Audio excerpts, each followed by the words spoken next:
ভুলুয়া নদীর ভাঙনে হুমকির মুখে লক্ষ্মীপুরের রামগতি উপজেলার মৎস্য অবতরণ কেন্দ্র বয়ারচর ব্রিজঘাট বাজার এলাকা।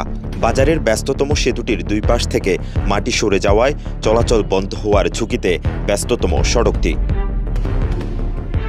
রামগতির সঙ্গে নোয়াখালীর হাতিয়ার যোগাযোগের অন্যতম সড়ক এটি। ব্রিজের দুই পাশে গর্ত তৈরি হওয়ায় ফাটল দেখা দিয়েছে সড়কটিতে।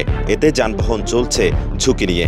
যে কোনো মুহূর্তে ঘটতে পারে বড় ধরনের দুর্ঘটনা। নদী ভাঙতে নদী গেছে বড়, ব্রিজ গেছে ছোট, এখন ব্রিজটা কাঁপে, এই কারণে মানুষের চলাফেরা একটু অসুবিধা করে। গাড়ি করলে যাচ্ছে এই ধরনের অনেক সমস্যা, কারণ এই ব্রিজ ভাঙা করতে অনেক রিক্স তো হয়ে যেতে পারে, ভাঙি পড়ে যেতে পারে। ব্রিজের দুই পাশে গর্ত হয়ে গেছে, মানে ভাঙে চলে যেতে পারে, এটা তো ঠিক করণ লাগে।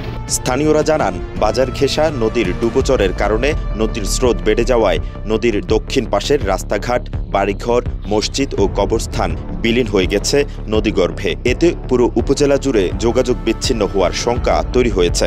খাদার কারণে আমাদের গাড়িগুলো যাইতেছে না এবং আমাদের হাজার হাজার লোকজনের কষ্ট হইতেছে। আমাদের ব্যবসা বাণিজ্য সবকিছু আমাদের এই গর্তের জন্য, এই ব্রিজটার জন্য।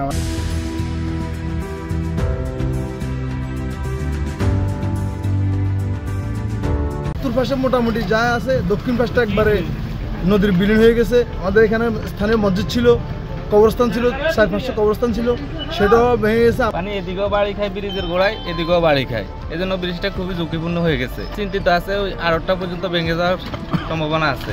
রামগতির বয়ারচরে প্রায় 20,000 মানুষের বসবাস। সড়কটি দিয়ে প্রতিদিন যাতায়াত করতে হয় ঝুঁকি নিয়ে। মৎস্য অবতরণ কেন্দ্রকে ঘিরে মৎস্য ব্যবসা বন্ধ হওয়ার আশঙ্কা করছেন ব্যবসায়ীরা। নদীর সরের কারণে আজকে আমাদের এই ঘাটে বাজার নদীর ঘরে বিলীন হতেছে। এটার জন্য আমরা সরকারের কাছে বহুত আবেদন করছি, আমরা কোনো উত্তর পাই নাই। সড়কটা ভাঙার একমাত্র কারণ হলো নদীর মাঝখানে যে শর্টটাই আর এই শর্টটা যদি খনন করে দেওয়া হয় তাহলে সড়কটা রক্ষা পাইব। যে আমরা সরকারের কাছে অতি দ্রুত একটা আবেদন চাচ্ছি যে আমাদের এই বাঁধটা যে বাধা হয়। স্থানীয় প্রকৌশল অধিদপ্তর ও পানি উন্নয়ন বোর্ডকে বিষয়টি সম্পর্কে অবগত করা হয়েছে বলে জানান রামগতি উপজেলা নির্বাহী অফিসার।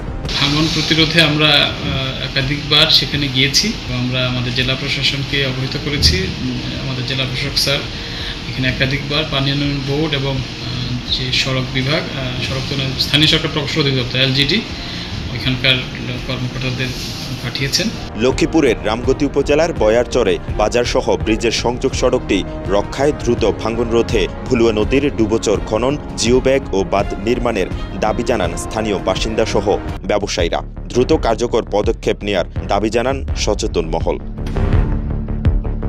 লক্ষ্মীপুরের রামগতি থেকে কাজল কায়েসের পাঠানো তথ্য ও ছবিতে মেহরাজ হোসেন, কালের কণ্ঠ।